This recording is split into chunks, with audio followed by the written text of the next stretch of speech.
പക്ഷെ ഈ സ്ഫോടനം ഒരിക്കലെങ്കിലും നിങ്ങളെ ബായിന്റെ ഉള്ളിന് പൊട്ടണം. പൊട്ടിങ്ങനെ ആ ഫീൽ കിട്ടും. പൊട്ടിയെങ്കിലും തന്നെ ഫീൽ കിട്ടും. നോക്കിയാൽ പൊട്ടിരിപ്പോ സർജറിക്ക് പോകുന്നുള്ളത് ഇവന്. അപ്പൊ ഞാനിപ്പോ ഉള്ളത് നമ്മളെ വിദ്യാനഗർ പുതുതായിട്ട് കൊടുക്കുന്ന ബോബ ബബിൾസിന്റെ മുമ്പിലാണ് ഞാൻ ഇപ്പോൾ ഉള്ളത്. അപ്പൊ ഇന്നത്തെ വിശേഷം ബോബ ബബിൾസ്.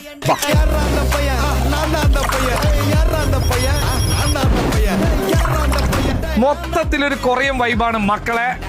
നമ്മളെ കാസർഗോഡും കൊറിയൻ വൈബിലേക്ക് പോയിരിക്കുകയാണ് അല്ലെ. ഒരു അടിപൊളി പ്രൊഡക്റ്റ് പരിചയപ്പെടുത്താൻ വേണ്ടിട്ടാണ് വന്നിട്ടുള്ളത്. പേര് പറയും മതി. ബോബ ബബിൾസ്. അതെ, ബോബ ബബിൾസ്.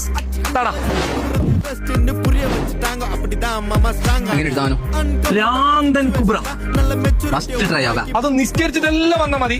കഴിഞ്ഞില്ല കമന്റ് കണ്ടിട്ട് സഹിക്കാന്. ഭയങ്കര രസമുണ്ട്. ബായിന്റെ ഉള്ളിൽ ഒരു സ്ഫോടനം വേണം അങ്ങനെ ആഗ്രഹിക്കുന്നുണ്ടാ. നേരെ വിദ്യാണല്ലേ പൊട്ടലുണ്ട്. ഒരു സ്ഫോടനം ഉണ്ട് മക്കളെ ബായിന്റെ ഉള്ളിൽ നിന്ന്. അത് വേറെ ലെവല് സാധനം. ആ സ്ഫോടനം നിങ്ങൾക്ക് വേണം.